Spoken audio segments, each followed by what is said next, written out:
Hey, this is Ramon, channel Alpha 4, and we're doing a series about the books that have impacted my life the most. These are not all the books that I've read. This is not a comprehensive list, and these are not even necessarily the best written or the most well-written or the most entertaining books. These are just the books that had the greatest impact on me. Books that I loved, books that I truly loved, that are missing from this collection would be The Daughter of Smoke and Bone trilogy, would be Shakespeare, would be Edgar Allan Poe. Those books I loved. And they did have an impact, but not life-changing. These books, all that I'm going over right now, all changed my life. And so right now, we are in college. So we've gone through my preppy stage. We've gone through my gangster phase. We went through my goth phase. We went through my nihilist, anarchist, deconstructionist phase. And you'd think that after reading a few more structured books, such as the Bible, such as the Quran, and such as some mythological books, such as the Iliad and the Odyssey, and Hesiod, that I would have gotten out of that mindset. But in my course in college, we had to read Hegel and Sartre, or Sartre, as I used to say. Yeah. Oh man, are these books powerful. I recently reread Hegel, and he was not as impactful, but he was still as exhaustive and as exhausting.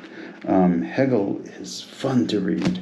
Sartre is depressing, but they go great together. This is a great cocktail for your mind. You just want to simply trip balls and just lose your sanity for a little while. Read these. This is what I did. I read these at the exact same time that I saw several movies. Fight Club. The Sixth Sense, the Matrix movies, at least the first one, and the 12th floor, I believe what it's called, the 13th floor. And they're all movies that are mindfucks. They twist reality. And these books twist reality. They're more than just deconstructionist. They're existentialist. And the fact that I didn't become an existentialist after being a deconstructionist is amazing, because I love these books. I love these writers. I think they were just too dense for me at the time. Yeah, man, deconstructionism. I wrote for a deconstructionist magazine. I was a feminist. I was a male feminist. Again, before YouTube was a thing. Yeah. All right. So what did start pulling me out of deconstructionism? Seneca.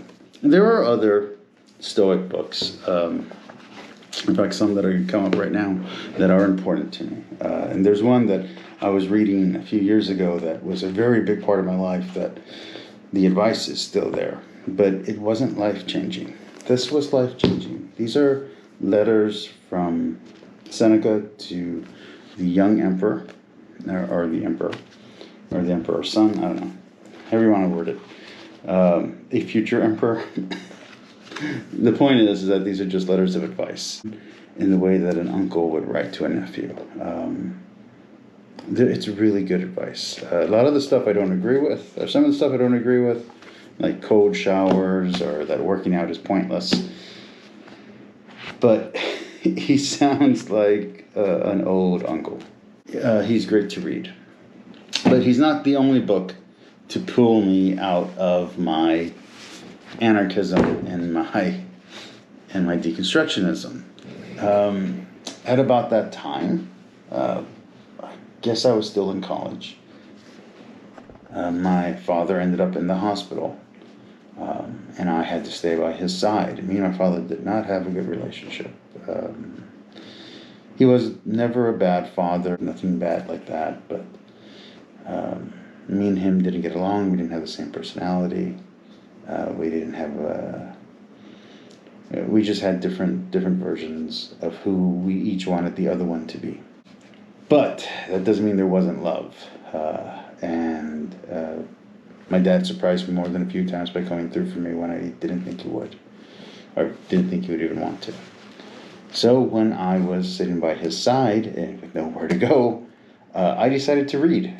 So I read Paradise Lost by John Milton, and it made me realize where all the stuff about Satan and the devil and the mythology, the mythos around Christianity comes from. Because when I read the Bible, none of that stuff was in there. Yeah, you could maybe see in some implications or something from Revelation, but there was nothing in there like that. All the pop culture stuff, all the stuff in the prophecy movies and all that cool stuff, it's from here. It's from fiction. So it's not even part of religion. So once you learn that, you can start dividing out what's fiction and what's not. Another book that's not on this list, but more because it's boring, is Virgil's The Aeneid. But this book, which is based on his Aeneid, is in this list, and that's a Divine Comedy. I read this because the girl I was dating at the time said she loved it and wanted me to read it. Since I was at my father's bedside, I decided to read it, and I did, and it is amazing. My favorite one is probably Paradise, although Purgatory is really good too, but I like Paradise. I know everybody loves the Inferno, but it's taken as a whole, all three together, it is amazing. It is a masterpiece. You have to read the Divine Comedy if you have not done it. We are rolling through this. Catch you all in the next one.